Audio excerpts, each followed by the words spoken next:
Hi there, welcome to this build of a 49-inch wingspan Diamond Demon, a lovely vintage model from the late 1930s. And as you can see, we're really cracking on with this build now, and we're almost ready to start the covering. But we've just got one last job to do before we start covering this fuselage. We've already done the tailplane and the wing, and this is the last bit to be covered before we fit it out and get it off to the airfield. But that last job that we've got to do is fitting a windscreen or a windshield on the front here. The actual side windows we're going to do as part of the overall fuselage covering, but I'd like to get the windshield, the windscreen made up and fitted, glued in place, so that we can then put the covering film on top of that. We can glue it into place, get it nice and secure. I don't want to be doing that when I've done the covering or as part of the covering. Now the first thing we're going to do is we're going to use a piece of fairly thin card to make up a pattern for the windscreen, and to make sure that it's absolutely the right size and fits really nice, just holding it round. And then we're going to use some clear acetate, and we're going to make the top copy, the final copy that we'll glue in place. Now the acetate I'm using, it's A4 heavy duty clear acetate, and it's 240 microns thick. So actually, even though it's heavy duty, it's still fairly thin and fairly flexible. So I'll move the camera around and we'll have a look at how we're going to make up this pattern for the windscreen. Right, well, before we start making the pattern for this windscreen, we need to decide how we're going to fit it or where it's going to go. It's going to come down these pieces of balsa here, these vertical pieces, and it's going to glue on the bottom and obviously around the top here. But the big question is, on the bottom, do we follow the line of the dashboard down to the base of this piece here, or do we follow the plywood of the firewall and just bring it straight along the front there? Now my choice is to bring it on the line of the plywood, and that's because when you have a disparity between hard and soft wood, it's quite difficult to sand it so you don't get a line where you can see the different types of wood. So by bringing the windscreen along here, we can disguise that what will inevitably show up as a bit of a line. So I'm going to bring it along the line of the plywood, and it will also give us a bigger gluing surface here, which I'm sure will help in making it more secure. So we know where, oh, and also I think because of these corners here, I'm going to put a crease. That's the plan, we'll see how it works. A crease in the windscreen just for this top bit, and then fading out here, because obviously we don't want to crease all the way down because that needs to be curved round. But we'll see how that goes. So the first thing I'm going to do is just cut up a piece of card which is quite a bit bigger than what we need. So we need now to get this around to make it fit properly. And the first thing I always do is get something that's round, like this T-pin container, or container I keep my T-pins in, which is about the right size, I think, for this cut that we need to do to get that to sit down over there. So what I'm going to do, and at the end of the day, if it's not right, we can always modify it, start again. It's an easy job. So I'm just going to cut around this nice and there we go. Oh, I haven't cut through. Let me just do that again. I probably need a new scalpel blade. I definitely need a new scalpel blade, but we'll see what this is like first. There we go. So will that fit on there? And actually that's a pretty good fit to start with. I think there is I was going to say there's a little bit of a gap at the top. Yeah, if we want to bring it let's just have a look. Now that is actually a pretty good fit. That's amazing that we got that right first time. So what I'm going to do now is I'm going to stick this on with a little bit of tape, and then I'm going to use a ruler to mark the lines for the next cuts so that we can then trim this again and see how it fits. So I will get that stuck on now, and we'll have a look at the next process in a second. Right, I've now got that stuck on there, and it's a little bit further forward on the plywood than the top here. This is set back, but that's okay. What we're going to do is we're going to put a bead of epoxy around this, which will cover that. So what we're going to do now is we're going to mark up where we do the cuts for the actual windscreen itself. So what I'm going to do is I'm going to just put a line which is half of this crutch depth here, and that will do that side, and we'll do exactly the same on this side. Now if I hadn't cut that right with this, and it was purely a fluke that this fitted, then it's easy enough. You can just, if it doesn't fit, you could just trim out a little bit more, get something of a different size, and just a little bit of trial and error. But I was just hit lucky to get that right first time, I think. So we'll draw this line on here as well.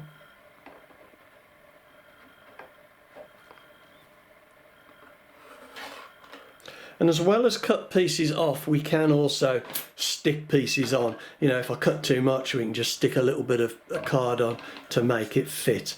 Now we need to have a look at the inside and how that's going to fit. And what I'm going to do is just put a little bit of pressure on and trim this. A little bit of pressure on the card just to press it home.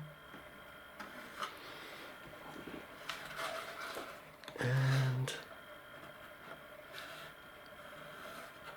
okay, so now we've got the top and the bottom to trim, and we've just got these side bits to do, which are a bit tricky because we can't actually see them. So what I'm going to do is I'm going to cut these first, fit the screen, and then we'll get these vertical pieces cut. So I'll get that done now.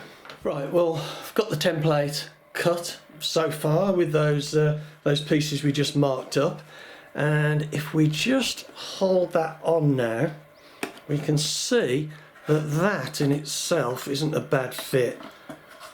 Let me just, yeah, there we go, and bring that side up a little bit.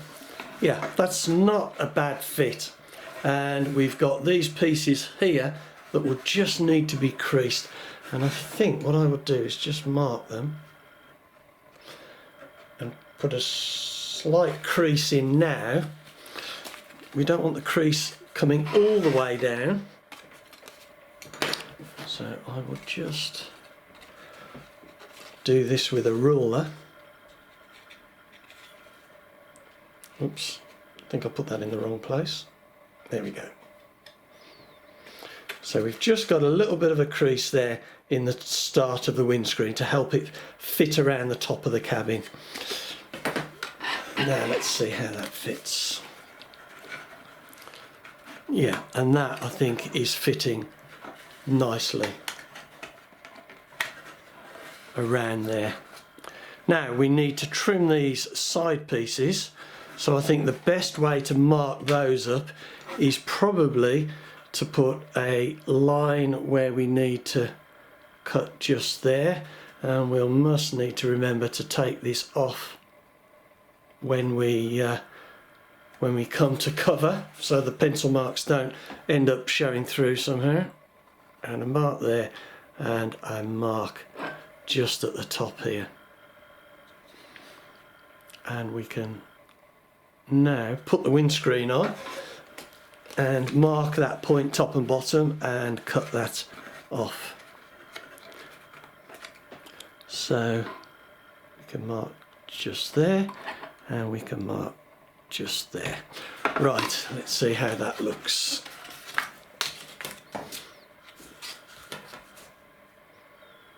And I've got a nice new scalpel blade now. There we go. There. Right, well I'm going to get the other side cut up and I'll get this stuck on and we'll see how it goes. But this has gone on this has gone quite nicely so far. Right, well there we go. We've got our windscreen ready to be fitted.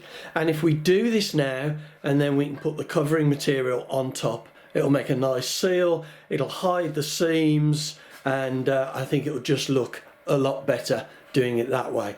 But what we need to do before we think about sticking this on is I want to paint the dashboard inside here.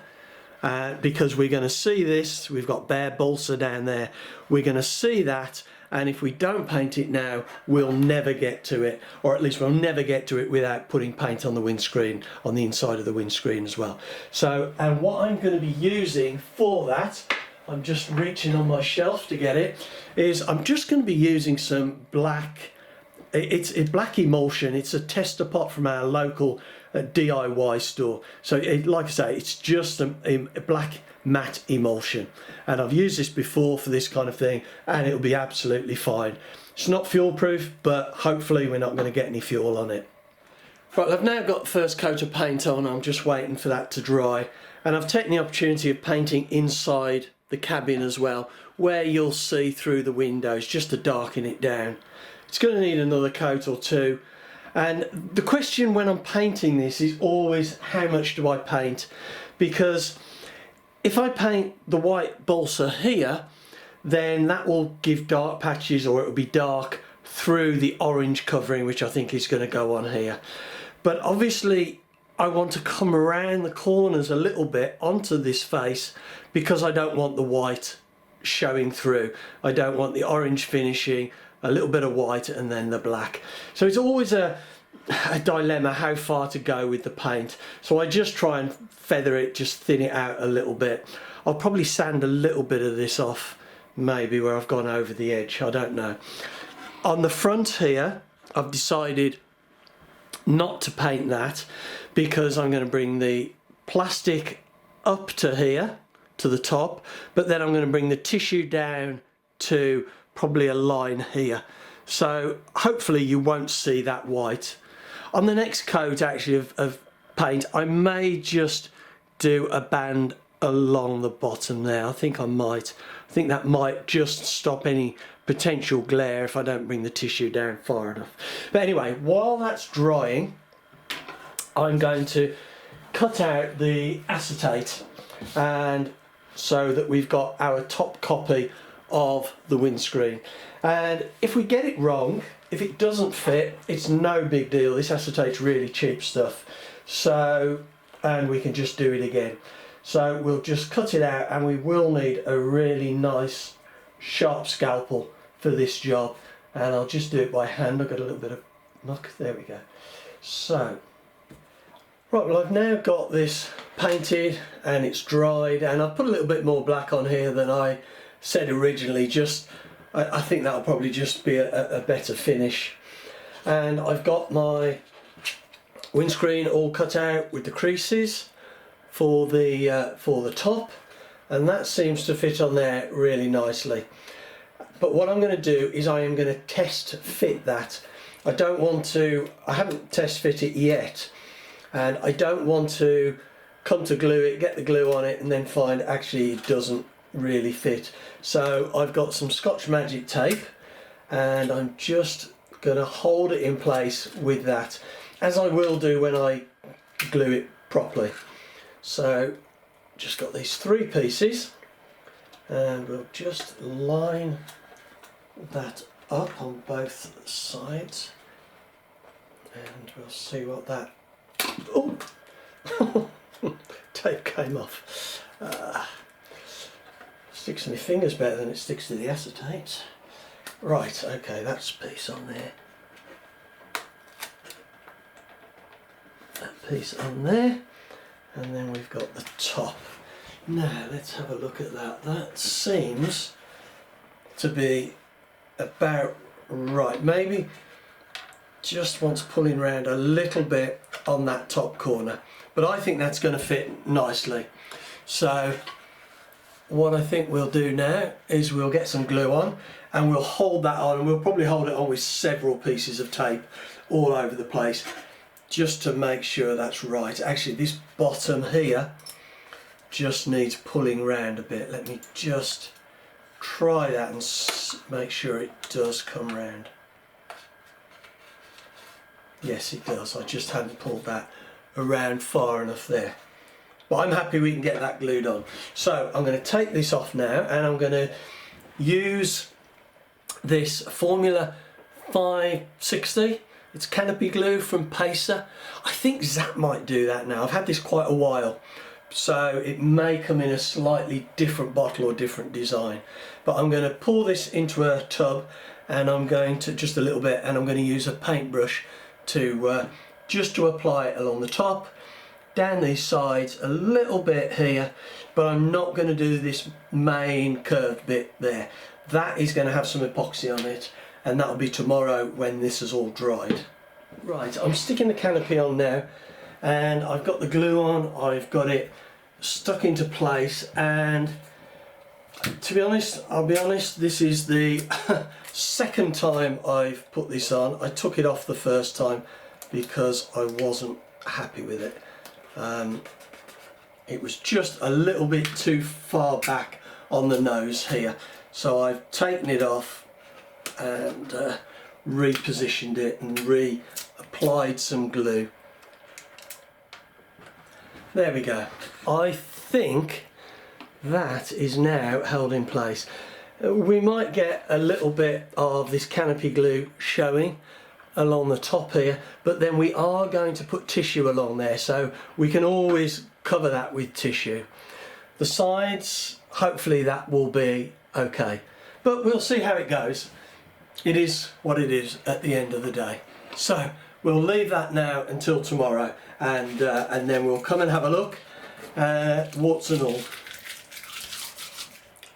Right, well, I've now got all of the tape off. It took several minutes, and the windscreen is glued on really well. It's nice and secure. So the next job, there's a little bit of sticky on here from the tape, unfortunately, and I'm going to have to just try and clean that off, but I think that will come off. But the first thing I'm going to do before I try that is I'm going to epoxy around the front of the windscreen here. And I'm going to mix up some 30-minute epoxy, and I'm just going to use a cocktail stick and just very gently build up a bead around here. I might wait until it's starting to cure a little bit, so it's a little bit thicker. I don't know. I'll see how that goes on, but it's likely to take me quite a period of time to put this on, just a little dab at a time, rather than trying to do a whole great lot and it's spilling everywhere. Now, the epoxy won't stick to the screen particularly well, but hopefully it'll form a nice seal around here to stop oil and fuel ingress into the cabin. And also, once this is covered, the tissue will just lap up onto this windscreen a little bit, so, and that will help to seal it as well. So I will get on with the epoxy now, and we'll see what it looks like when it's done. Right, I'm going to start to put some of this epoxy on, and I think, to my mind, the trick to doing this well is twofold. One is not to have too strong coffees in the morning like I've just had, and the other is to get it at the right angle. So here, hopefully when I put the glue on, it will just kind of sit into that valley. If I have it upright, it will slide off and perhaps won't stick to the windscreen at all. So it's just trying to get that right angle. So now we just need to very carefully, and like I said, just a very small amount of epoxy.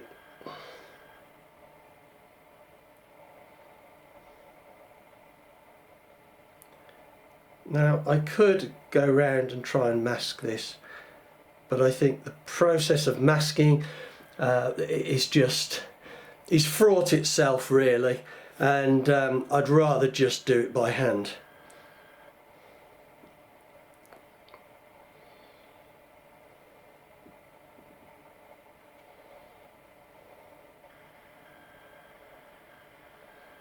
Right, well, you can see the process, and I'm going to be at this for a while, so I we'll stop filming now rather than filming 15 minutes of me just putting epoxy on the windscreen. But you can see how I'm getting this done.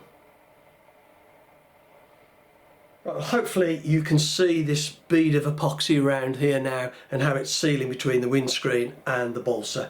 So what we'll do is we'll leave that for now and let it cure, and then we'll come back, we'll have a bit of a clean-up session and see what it looks like.